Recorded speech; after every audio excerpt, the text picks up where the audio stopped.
Ang sinasabi nila, pag mahirap daw, agad-agad na huli. Pag mayaman daw, pinapatakas. Although hindi naman talaga natin intention yun. Nagkataon lang na wala kasing tagahabol, kaya nakatakas sila. Sa hearing ng Senate Committee on Public Services noong November 7, mismong si Senator Idol Raffy Tulfo na ang nagbigay ng mga solusyon sa DOTR kung paano nila mas mapapaigting ang pagtugis at pagpapanagot sa mga violators sa EDSA busway na nagtatangkang tumakas.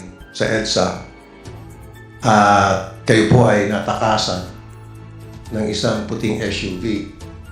Nakita ko na kung saan ang problema doon. Every time na meron kayong pinapara, or mostly, pag meron kayong pinapara na violators, nag-attempt tumakas, ang iba nakakatakas.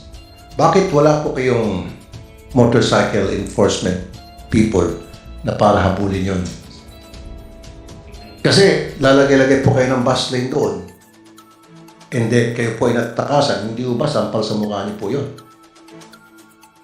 Mr. Chair, yes, Mr. Chair.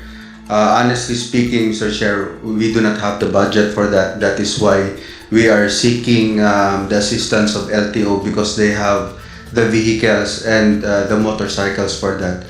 DOTR does not have a fleet to really cover the EDSA busway. Mr. Okay, so binanggit mo yung LTO at pwede rin naman MMDA. So bakit hindi po kayo makipag memorandum of agreement with the MMDA or LTO? Or better, pwede niyo pong i-deputize ang yung Philippine Coast Guard para makapag-issue ng ticket, manghuli, at bilhin niyo ng mga motor. Kasi kung LTO ang tutugis sa mga traffic violators na tumatakas o MMDA, hindi pinakikinggan yan eh. Hindi nirespeto. Meron pa nga mga insidente, yung isang MMDA na nakamotor, sinight shoot pa nung motorista nagpapahabol. Pero kung yan ay Philippine Coast Guard, naka-uniforme at may sukbit na baril, palagay ko gagalangin.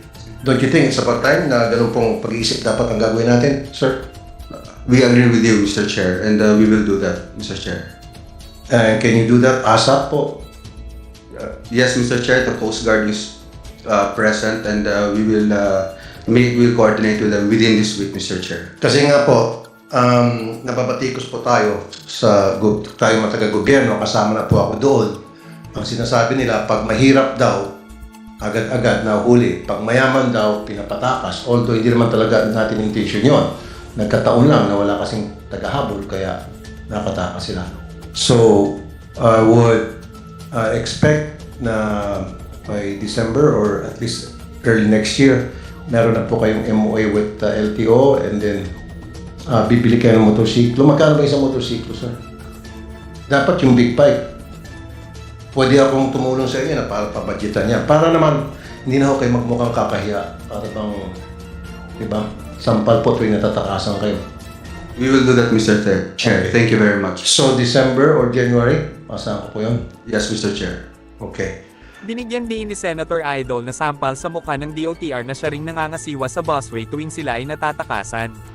Matatandaan na noong November 3 ay natakasan ng isang puting SUV na may pekeng plaka na 7 na nag-viral sa social media ang isang Special Action and Intelligence Committee for Transportation, SAICT, Lady Enforcer ng DOTR. Sa EDSA, kayo po ay natakasan ng isang puting SUV.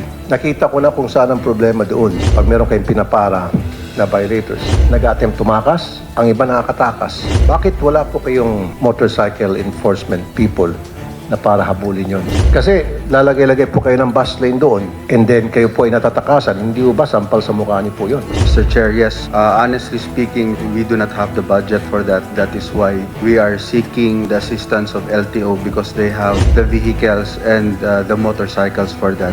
Binanggit mo yung LTO at pwede rin naman MMDA. So bakit hindi po kayo makipag-memorandum of agreement with the MMDA or LTO? Or better, pwede niyo pong i-deputize ang inyong Philippine Coast Guard para makapag-issue ng ticket, manghuli, at bilhin niyo ng mga motor. Kasi kung LTO ang tutugis sa mga traffic violators o MMDA, hindi pinakikinggan yan eh. Hindi nirespeto. Meron pa nga mga insidente, yung isang MMDA na nakamotor, sinight shoot pa nung motorista nagpapahabol. Pero kung yan ay Philippine Coast Guard, naka-uniforme at may sukbit na baril, palagay ko gagalangin. Don't you think it's about time na ganun pong pag-iisip dapat ang gagawin natin, sir? We agree with you, Mr. Chair, and we will do that. And can you do that ASAP po? Yes, Mr. Chair, the Coast Guard is present, and we will coordinate with them within this week, Mr. Chair. Inatasan ni Senator Tulfo ang DOTR na ipadeputize sa LTO ang ilang armed and uniformed Coast Guard personnel na lula ng big bikes upang magbantay at tumugi sa mga tumatakas na violators sa busway para maniket at taasan ang multa sa mga violators na ito. Dito nangako si Senator Tulfo na susuportahan niya ang pondo pambili ng mga motorsiklo para sa enforcement unit ng Coast Guard sa EDSA busway at binigyan niya ng taning ang DOTR na dapat maisakatuparan ito sa first quarter ng susunod na taon. Agad namang sumang-ayon ng DOTR.